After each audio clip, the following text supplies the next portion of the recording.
Oh yeah, feels so good. Mic check. 1 2 1 2. Y'all know what day it is. Y'all know what time it is, and y'all know who y'all looking at. Welcome, welcome, welcome to another episode, another edition of Club Pizzle. I am of course your host, Don P. Pizzle, Pie Guy, all that. Thank you guys for your continued support of this podcast. Thank y'all for your continued support of this platform. I don't know why my chair is squeaking. I guess I got. But again, man, while y'all in a liking and all of that kind of mood, make sure you guys like, subscribe, share it, comment. I read the comments, but I may not acknowledge them at the time. Okay. Um, y'all know the motto. We're here for a good time and not a long time. First thing is first. Happy fourth anniversary to me.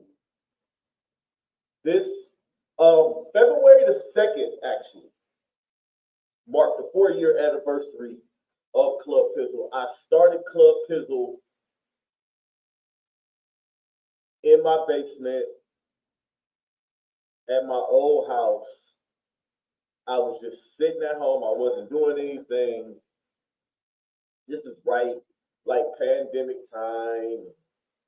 A lot was going on. I wasn't working. And I'm sitting downstairs in my basement with my laptop. I was like, you know what? We're not doing nothing. Let's just get it popping. So that's what I did. I started this thing and I grew it and it's grown. I went to Redline Radio and took it there. Shout out to the good people over at Redline Radio. Shout out to Dave over there. Like, that's still family. That's still my guy. Um, I just grew this thing and I kept going. People kept telling me to keep going. What up, Tone? I see you. And here I am, 4 years later, man. Mad nominations, couple of awards. Scene Magazine knows my name. Um, Bunch of stuff around Cleveland. Y'all know me. Y'all know who I am. Y'all know what it is. Y'all know when it comes to this thing, the shirt says it all, baby. Pod guy. I've been pod guy for a long time. Um, I'll get to some other stuff at the end, man. Let's get to it today.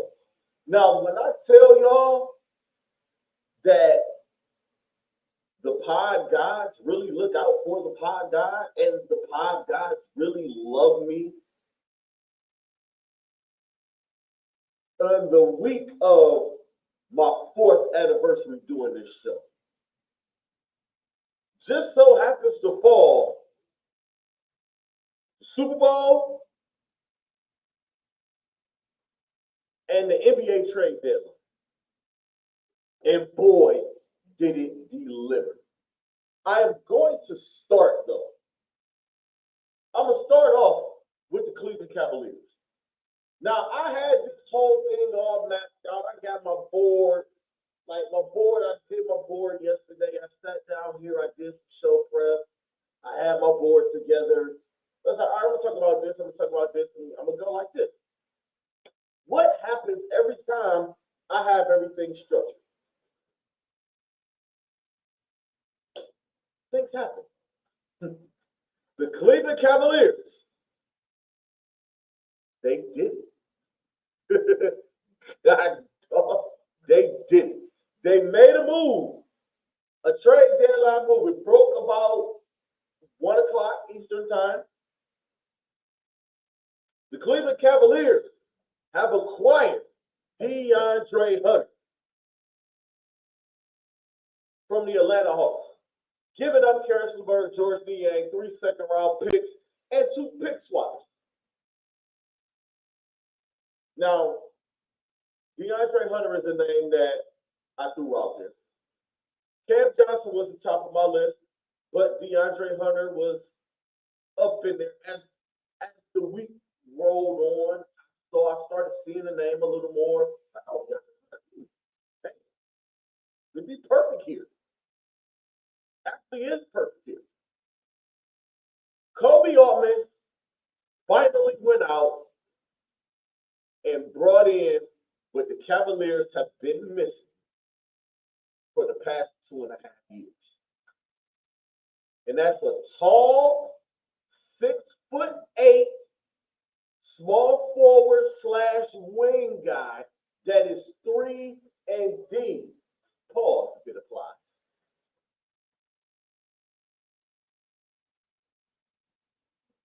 If y'all followed the show and y'all been here with me for the last 4 years or the last 2 seasons, let's just go from 2020, the start of 2022 to the 2022-2023 season. I've always said we need a big win. I was throwing every name out there possible. Cam Johnson been on that list forever. DeAndre Hunter might have made that list, and I might have taken him off that list in that. I had guys like Dorian Finney-Smith on that list. Cam Reddish made that list at one time. There was a time, even before we traded for Donovan Mitchell, I had DeJounte Murray on the list. I had Donovan Mitchell on the list.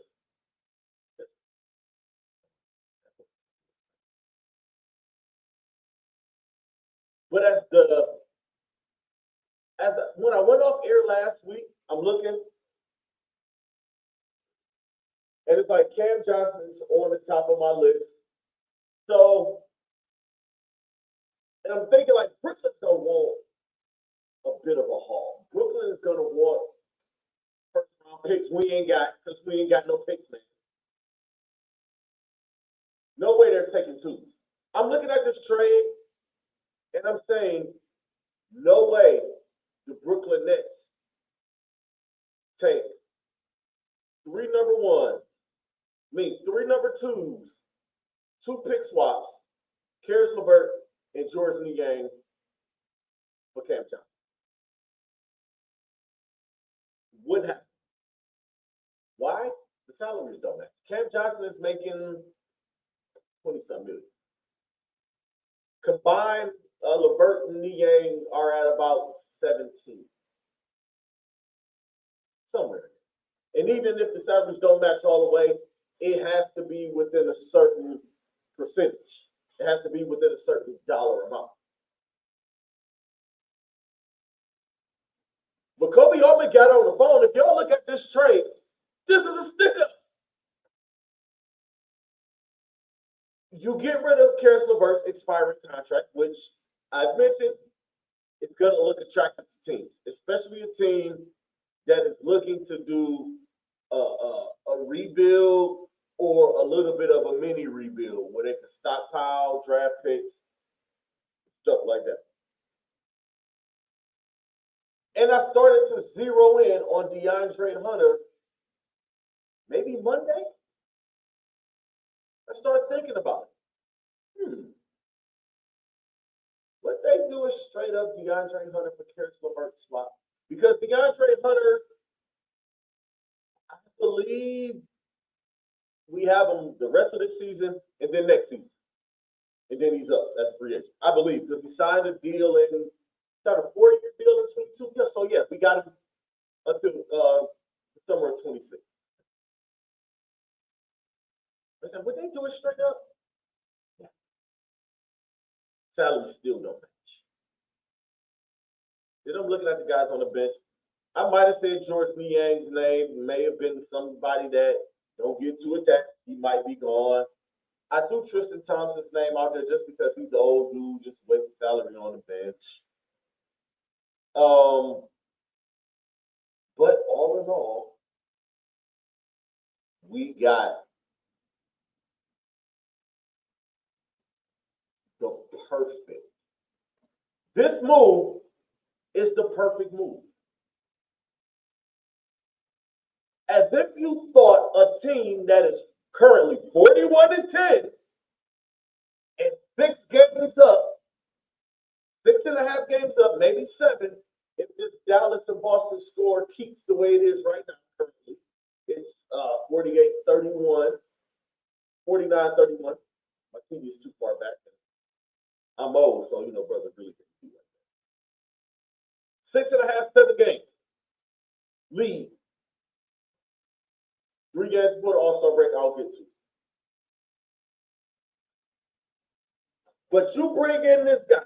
Let's talk about DeAndre Hunter. 6'8", 221-pound forward coming out of Virginia, 2019 NCAA champion. Reunites him with Virginia teammate Ty Jerome. That's the 2019 championship team. We also had Kyle Guy on the charge a couple of years back. Kyle Guy just recently retired. He was the number 4 pick in the 2019 NBA draft. Drafted by the Lakers, sent to the Pelicans because of the Anthony Davis trade, and then was traded to Atlanta. That pick went from the Lakers to the Pels to the Hawks, and he was drafted at 4. Who was number 5 in that draft? Drop it in the comments. Who was number 5 in the 2019 NBA draft? PG. I told you. But if memory serves me correctly, I believe they wanted DeAndre Hunter coming out in 2019. If memory serves me correctly, because that's the Zion Williamson, R.J. Barrett. I believe that's this draft, the 2019 draft. I believe the Cavs were looking at DeAndre Hunter. But it's full circle. We got him. And we also still have DG to PG there. He is a career 14.3 point per game scorer. This season in 37 games, he is averaging 19 points per game and shooting 39% from 3. But he is the 3-and-D guy. The tall 6'8" swingman 3-and-D guy that we've been looking for. Taking nothing away from Max Strus. Taking nothing away from Dean Wade. Taking nothing away from Isaac Okoro, who we drafted a year later. Was it a year later? Yeah, 2020. And if y'all been watching, and y'all saw what DeAndre Hunter did to the Cavs in the 3 games that the Cavs and the Hawks faced off on, 2 of those games the Cavs lost, DeAndre Hunter was going crazy. He killed it. I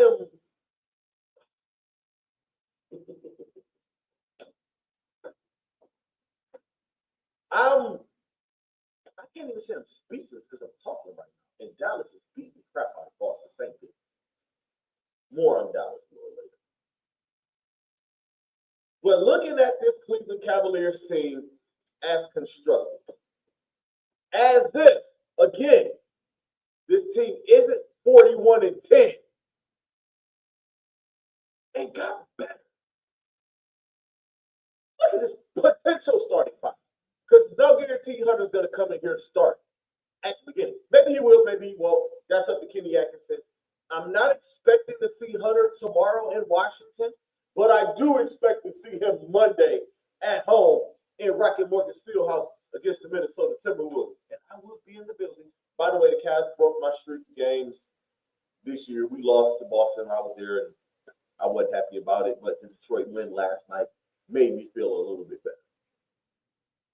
But looking at this potential starting lineup, Darius Garland, Donovan Mitchell, DeAndre Hunter, Evan Mobley, Jared Allen. That right there, on paper, is the best starting five in the NBA. I don't give a damn what the Celtics got going on right now. I don't care if it's Derek White, Jrue Holiday, Jason Tatum, Jaylen Brown, Kristaps Porzingis. We can match that now. I sat in my seat on Tuesday night, season 1, because I sat next to 2 of the most annoying people. They remind me of a lot of people that just sit on the internet and whine and complain and complain and complain and complain. It took everything that I had in me not to turn to these 2 gentlemen and say,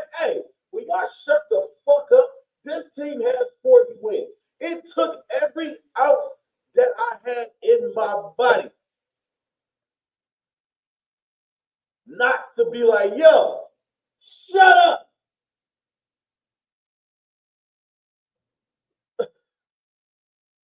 This is why I hate going to games sometimes. And I've been lucky this year as a season ticket holder to have the seats that I have, and I wasn't sitting in my usual seat at this game. I think I'm gonna be in my regular seat at the Minnesota game. Nonetheless, I don't want to be sitting next to these two guys. By the way, Sign Man also sit like 4 seats down. Shut up, Sign. But I watched the Boston Celtics run the same play in the second half, over and over and over. At some point on the defensive end, you can't switch everything. And they were switching everything. And every time they did it, it was Kristaps Porzingis on Darius Garland. They took advantage of that, and I'll give Joe Mazzulla credit for doing that. I mean, why not? For every switch or every pick and switch, it ended up being Darius Garland. Jaylen Brown, pick and switch, Darius Garland. Jason Tatum. And somehow, I mean, it was just one of those things. But looking at our starting five, Garland, Mitchell, Hunter, Mobley, Allen. And then you're giving me Ty Jerome, who should be in the Sixth Man of the Year conversation. He should be at the front of that conversation. Dean Wade is going to get healthy, getting him back. Max Strus coming off the bench, possibly. Sam Mills found his jump shot, finally. I was almost ready to give up on my main man. Then you got Isaac Okoro, who kind of seems like he's falling out of favor, but he's been injured. He's trying to work his way back. And you got Craig Porter Jr., and then the guys that's rounding out the bench, Tristan Thompson, Jalen Tyson, and we won't see Monty Bates this year. And we may not see him next year. He might be gone. I'm going to be honest. And I hate to see that. Then you got Luke Chavers and JT Thor, your other two-way guys. This roster is constructed. And the way they're playing this regular season starting, without the missing pieces, this is like championship roster. To me. Give me a week. Give me 2 weeks. I'll let y'all know. Coming back from All-Star, I'll let y'all know. Now, it's not all the way over. It's not quite over just yet. The buyout market. It's two names. Well, it's one name in the buyout market. Ben Simmons. Him and Brooklyn are working on a buyout. They're working on something for a buyout. And the Cavs are one team interested, and the Clippers are another.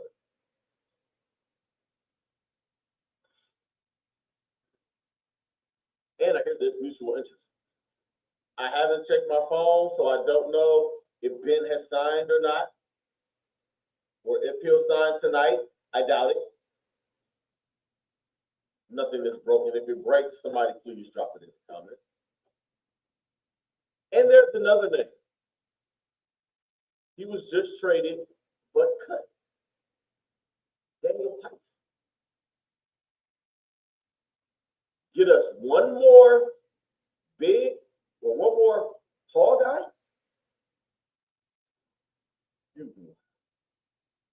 And we in the game.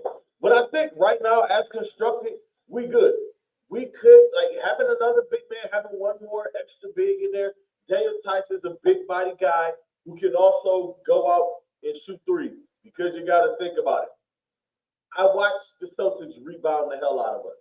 I watched teams get offensive rebounds when they shouldn't, even though Jared Allen is a rebounding machine. Evan Mobley doesn't rebound as much as I would like him to, but his scoring is up, so I'm okay with that. He's still averaging 8 rebounds.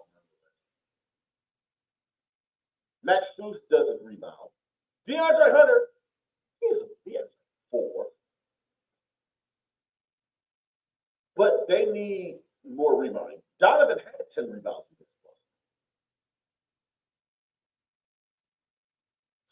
am anticipating because they are like 1.5 under one of the aprons, and they only have 14 on the roster. So they have a roster spot open. Could it be Ben Simmons?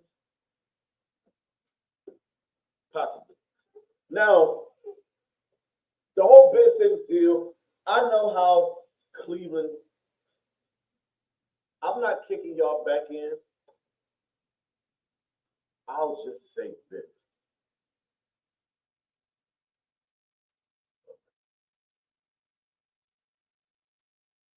What they're bringing, or what they would be bringing Ben Simmons here to do,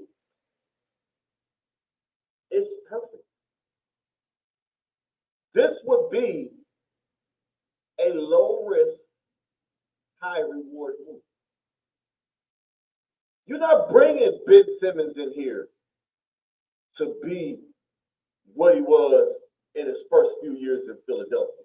You're not bringing him in here to be 17, 10, and 10. That's not what he's here for. Because even though like he has the yips, and we know he has the yips in the backpack, we're bringing him in here to add to a 10, 11, sometimes 12-man rotation.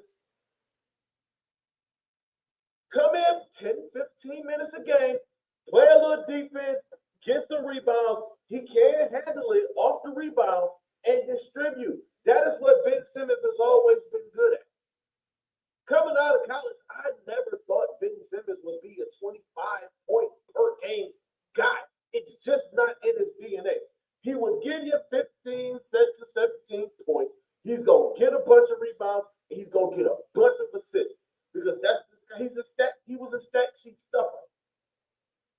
But you get him, and you can sporadically play him with Donovan and Darius, take them off the ball. Kenny Atkinson coming in here did say he wanted to get more standstill shots for Darius Garland. You can get those same kind of shots for Donovan Mitchell. Sam Merrill coming off a pick, get it to him, bang. Max Strus, same thing. Evan Mobley, Ben Simmons in the pick and roll. Ugh. So bringing Ben Simmons in is really not going to kill this team. Because you only expect him to play a certain amount of minutes and give you a certain amount of production, grab some rebounds, and play a little defense. That's it. He's 6'10". Y'all want to roll with Tristan Thompson? I don't think so. I want to talk about the games last night, but what's the use? Like, it's over. I don't need to talk about that. Shout out to Darius Garland, who was on his revenge tour. Darius Garland heard and saw each and every last one of you. He saw it all. Everything he went through last year. Playing underweight, broken jaw, not in shape, still came back to play hard in the playoffs. And y'all was talking about trade him to New Orleans with Brandon Ingram.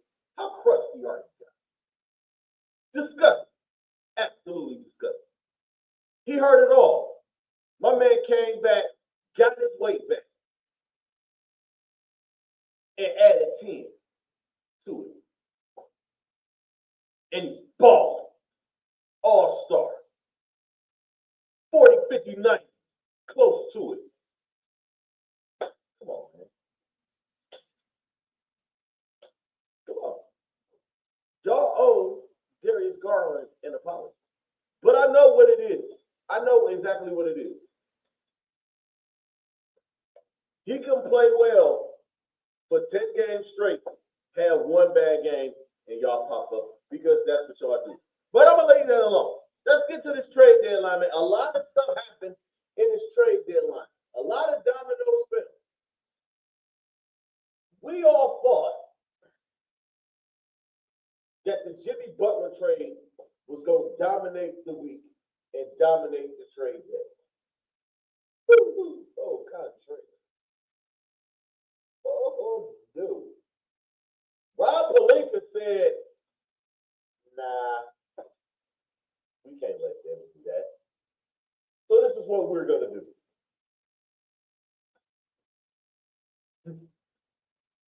They traded for Luka Doncic. They traded Anthony Davis for Luka Doncic. Now, Saturday night, I went to bed, watched the Royal Rumble, went to bed because I had to get up and go to work Sunday morning. I wake up, my alarm didn't wake me up. I woke up on my own at like 4:30. And I look at my phone. I got mad messages from my guy, Chris Carter. I got a message from my guy, Larry Gardner. And I got more notifications than usual on my phone. Luka Doncic traded to the Lakers for Anthony Davis. Then I had to, I'm like, wait, what? Shut up. And I had to put my glasses on because I made sure to really can't see without my glasses. I'm blind. Oh, get out. And I said, holy hell. What happened when I went to bed? Very amusing. But that trade was pulled off in the dead of the night, top secret. Y'all conspiracy theorists, people out there believe LeBron didn't know. I do believe he didn't know. I believe he was caught off guard. And everything that Rob Pelinka said in Luka's introductory press conference lets me further know. You need to consult with LeBron. I have a theory on Rob Pelinka. I feel like I don't know if I should say this publicly, but I walked out there already. I feel like Rob Pelinka is purposely making all of these moves and doing all of this stuff, trying to protect Kobe Bryant's legacy and keep LeBron's time and legacy as a Laker to a minimum. And try to make it seem like that bubble championship was an accident. Because let's look at it. 2020, they were the best team. Season takes a break, the pandemic. They come back, do the bubble, win the championship. What does Rob Pelinka do? Break that team up. Sugar ran it back. Didn't run it back.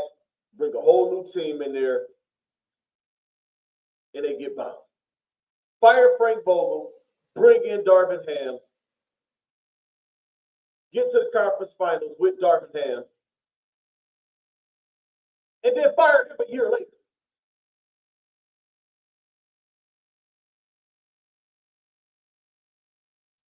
Then you trade Anthony Davis for Luka Doncic, which is a fantastic move because you set the Los Angeles Lakers up for the next decade, and you set the Los Angeles Lakers up for life after LeBron, who I think will play this season, and I think next season will be the farewell tour.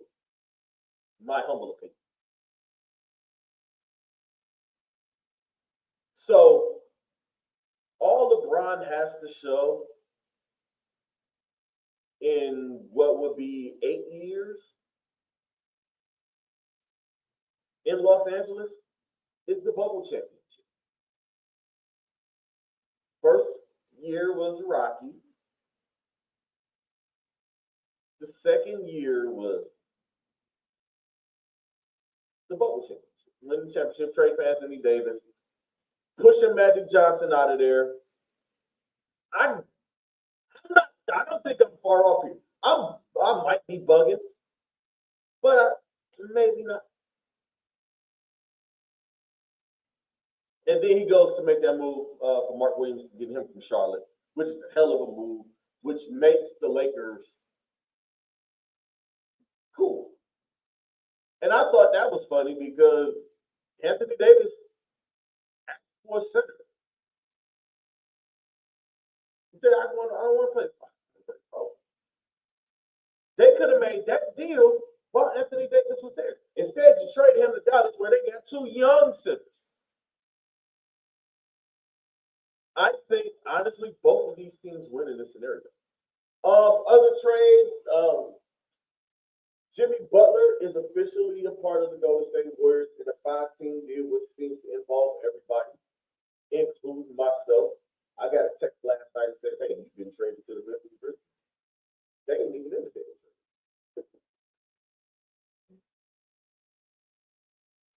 But Jimmy got his way. Also, De'Aaron Fox traded from Sacramento to San Antonio. Zach LaVine traded from Chicago to Sacramento. Kyle Kuzma has been traded from the Wizards to the Bucks for Chris Middleton. Daniel Tice was traded to Oklahoma City, but he was cut or waived. I don't know how the waiver wire in the NBA works. If it works like every other waiver wire, then there's a chance that he will not become a complete challenge. That would be cool. But I got some winners. Like I'll go. Let me just run through this list. The Bucks. I'm with it. You bring in Kyle Kuzma. You don't know what Chris Middleton's gonna give you. He's had double ankle surgery. He's not playing back to back, and he's not as productive as he's been.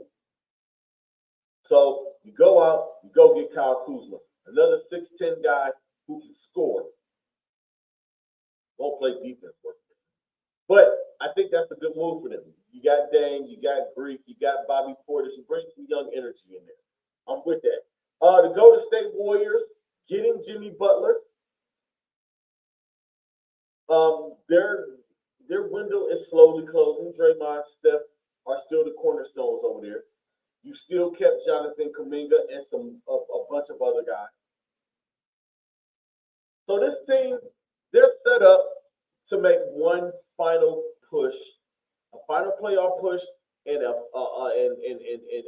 and one last uh, push for one more championship at least. This is their version of the last day.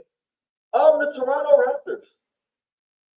Chris Cargill thinks this is a crusty deal, but I'm all right with this. Getting Brandon Ingram from New Orleans and also getting James Wiseman. They got a nice team up there in Toronto that is going to continue to grow. And this is the type of this is one of those teams that'll make some noise in the East. Maybe not this year, or maybe this year. Maybe we'll see them in the play-in. Maybe that'll be the team that the Cleveland Cavaliers see in the first round of the playoffs, fight for the 8th.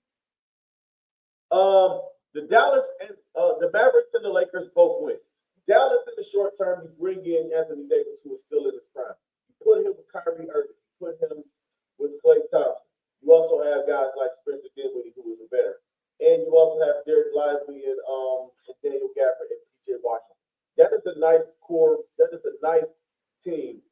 That just went to the NBA Finals last year.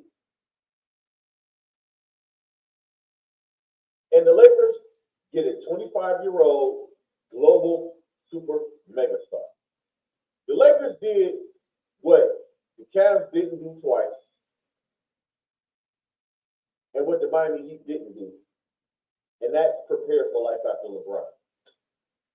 Even though the Cavaliers, after LeBron from 2018 and now, what they built and how they built it from the ground up, kudos to Kobe Altman. Kobe Altman is my guy. Love him. Absolutely love him. The Cavs, they got the perfect fit in DeAndre Hunter. He's coming right in, immediate impact. You just made a 41-10 team a million times better. The Miami Heat win because they got rid of a headache in Jimmy Butler. Pat Riley is out of the bathroom now. He's been boo-booing for 3 months. He can come out the bathroom now. And the team that is the biggest winner to me in this whole trade deadline thing are the San Antonio Spurs. who have slowly built one hell of a squad. Chris Paul is not going to be around much longer. This might be the last. This might be Chris Paul's last season. But you got De'Aaron Fox. You got Wemby, um, Sochan, Vassell. They got a young core. Pop, take the rest of the year off. Take the rest of the season off. Get with these guys in October. Yeah, get with them in October and come back and run next. Yeah, that's all I need. But this is the most compelling trade deadline that I've seen in a while. I wanted to start this show with good news. Initially, I was going to lead with just bad news and then go into the Cavs and how they balling and all of that. But unfortunately, the week started so bad. The week started and I was sad. Around 11 o'clock on Monday, Myles Garrett made a trade. Now I'm gonna read this off. As a kid dreaming of the NFL, all I focused on.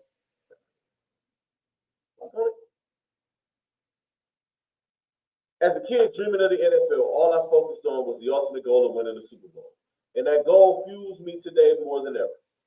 My love for the community of Northeast Ohio and the incredible fan base of the Cleveland Browns has made this one of the toughest decisions of my life. These past 8 years have shaped me into the man that I am today. While I love calling the city my home, my desire to win and compete with on the biggest stages won't allow me to be complacent. The goal was never to go from Cleveland to Canton. It has always been to compete for and win a Super Bowl. With that in mind, I have requested to be traded from the Cleveland Browns. I'm sad, y'all.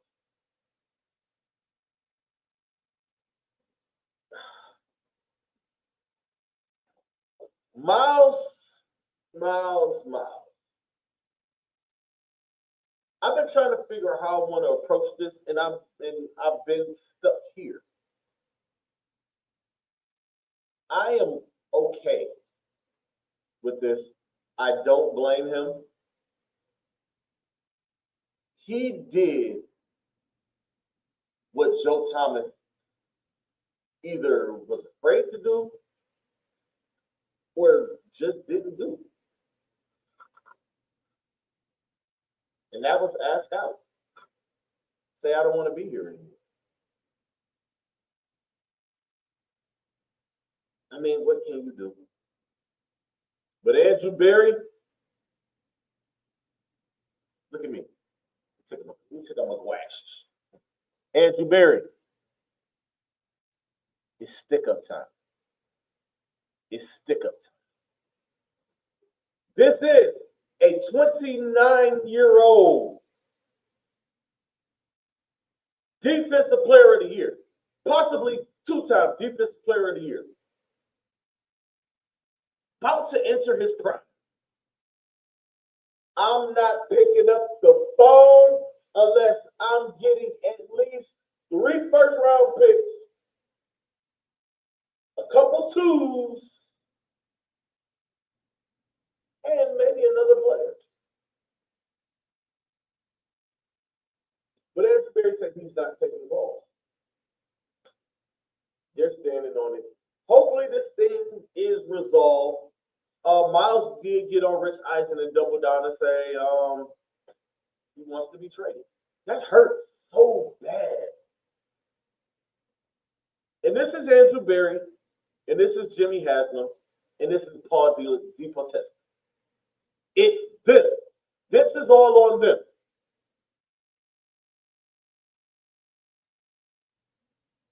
No, I didn't say Kevin.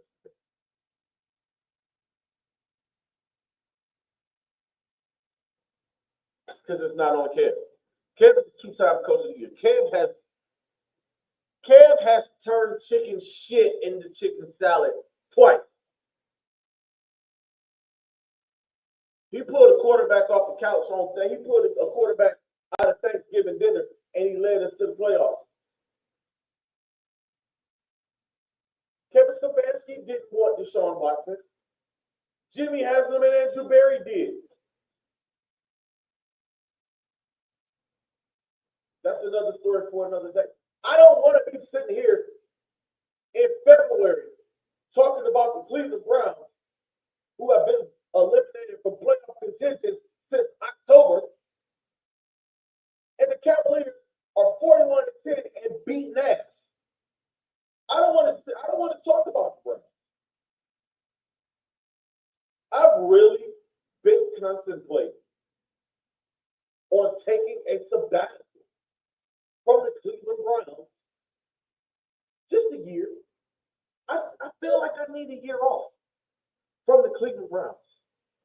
Supporting and rooting for this team is absolutely exhausting. It's stressful. I'm 42 years old. I don't know how much of this shit I can take. 2016 changed a lot in me. 2016 changed me. I watched the Cleveland Cavaliers win an NBA championship. I went to the parade. I celebrated for a whole year, all summer.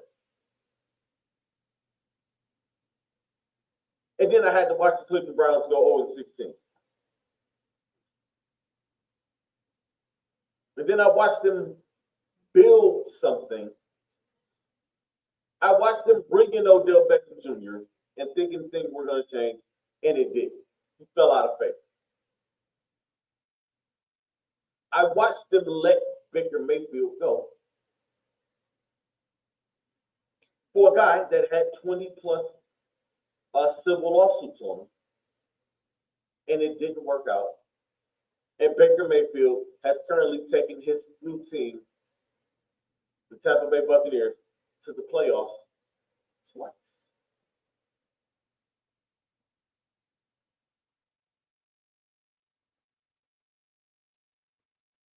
And now this. And Deshaun Watson is probably never going to play in the Cleveland Browns uniform. I'm ready to take a sabbatical from this. I'm done. I think I'm done.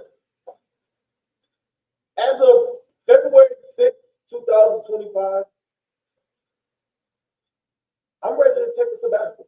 I'll revisit this after the draft and after free agency, the first week of free agency.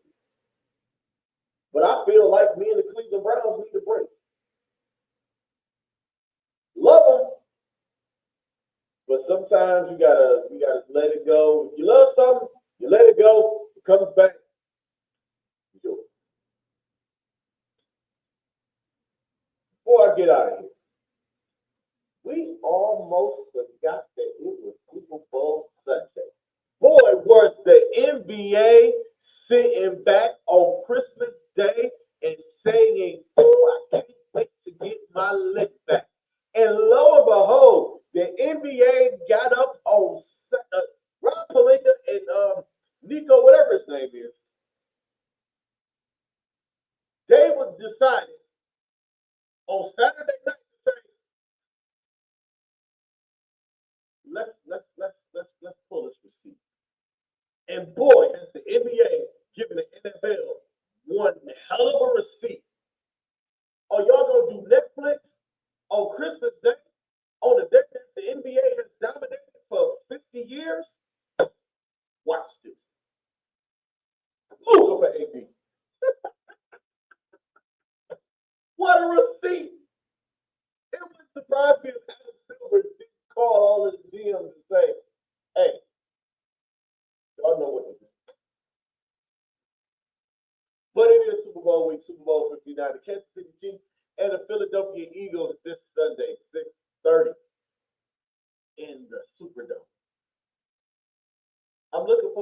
game. I'm looking forward to this day.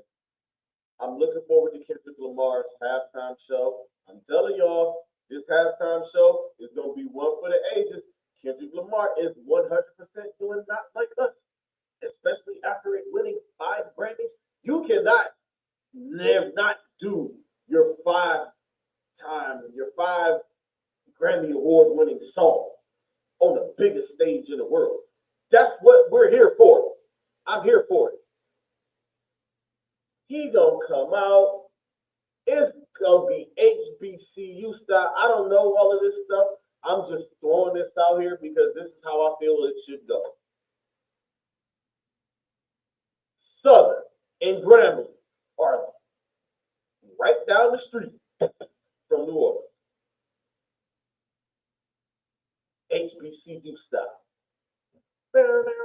Y'all know it, man. I don't want to get my stuff flat, so I ain't gonna go too far with it. But I'm looking forward to this halftime show. I'm looking forward to this game. My pick, the final Pizzle's pick of the football season. Come on, man. What's been my pick for the previous 2 Super Bowls? Who have I been picking? I think I picked them every week this season. And 15 times, I got it. They got one of those losses back. The other one was the last game of the season and the guys didn't play. But you already know, Super Bowl 59 champion. Come on, man. I am never, as long as that man is breathing, I am never betting against 15 in red. His name is Patrick Mahomes. Kansas City Chiefs get the 3-peat. We get to watch history. That's what y'all should be rooting for. Root for the history. We've never seen a 3-peat in the NFL. In the 100 years of the NFL, 105 years of the NFL, we've never seen this. So, Kansas City over Philly. If I had to pick a score, I would say the score would be like 35-24, 35-27, something like that. So, Chiefs get the 3-peat. Chiefs make history. Patrick Mahomes enters the Brady conversation even more. With that said, y'all, we gonna get out of here. Once again, thank you guys for tuning in. Thank y'all for y'all support. Make sure y'all like, share, and comment, and do all of those things, man. Y'all know what it is. Always protect the people, protect the energy. The message is more important than the messenger. And creators, be great. Stay positive. This negative energy is trash.